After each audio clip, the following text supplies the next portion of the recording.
It's me again, your ate nyo, no edit, no filter, just me.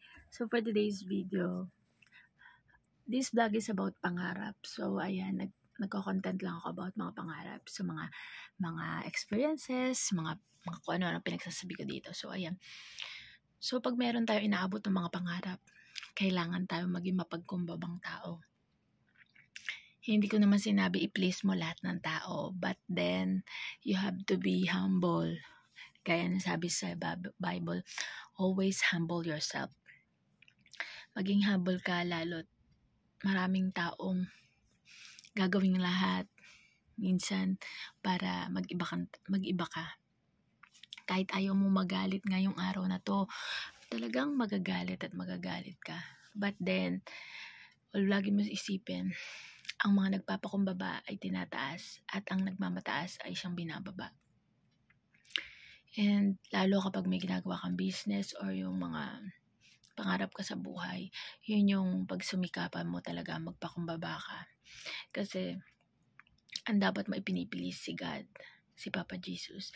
Lagi mo isipin siya yung kakampi mo, siya yung nandyan para tutulungan ka sa journey mo sa buhay. Kapag may pangarap ka sa buhay, you have to be humble, always be down to earth na tao.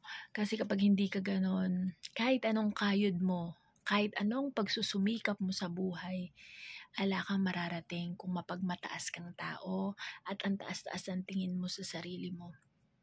Lagi mo isipin na wag mong isipin na lagi kang mataas kumpara sa kausap mo, katabi mo. Just be humble. Maging friendly ka. Hindi ko naman sinabi lahat kausapin mo. Ibig kong sabihin, what I'm trying to say is,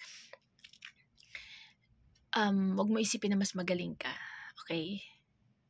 Alam mo, gusto ni God is maging humble ka. And sa buhay natin, life is short. So, kahit maraming taong hindi maganda yung pakikitungo sa atin, wag natin silang gagayahin.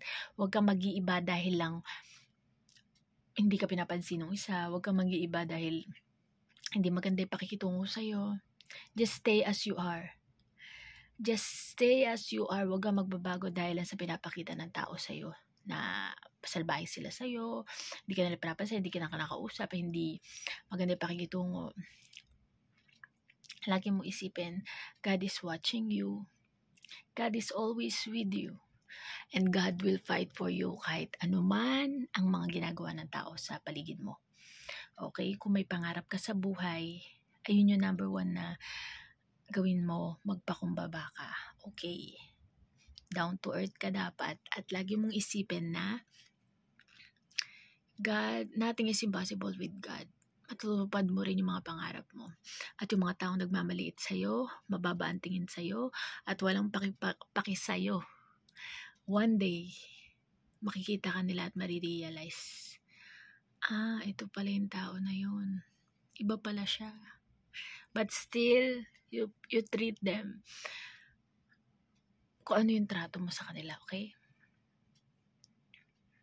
Just, ayun. Yun lang yung topic ko ngayong araw na to. Gusto ko lang share sa inyo kasi na-experience ko to ngayon ngayon, na-experience ko siya ngayon. So, yan, medyo mahirap talaga. Hindi talaga maganda yung nagpipilis ng tao, but still, you still be kind at magpakumbaba ka. Kahit di ka pinapansin or ayaw ka niya, at least, nagsasay kang, hi, hello, how are you? You eat already? Kumain ka na ba? Yung ganon. At least, yung tao na yun, someday marirealize niya rin. Okay, sana may natutuhan kayo. Comment down below if nararanasan nyo ngayon to. Okay? Bye! See you in my next vlog! And don't forget to like, share, and subscribe to my channel. So, this is my pangarap channel. About ito sa mga pangarap. And thank you for being part of my YouTube channel. A growing family. Bye! See you in my next vlog!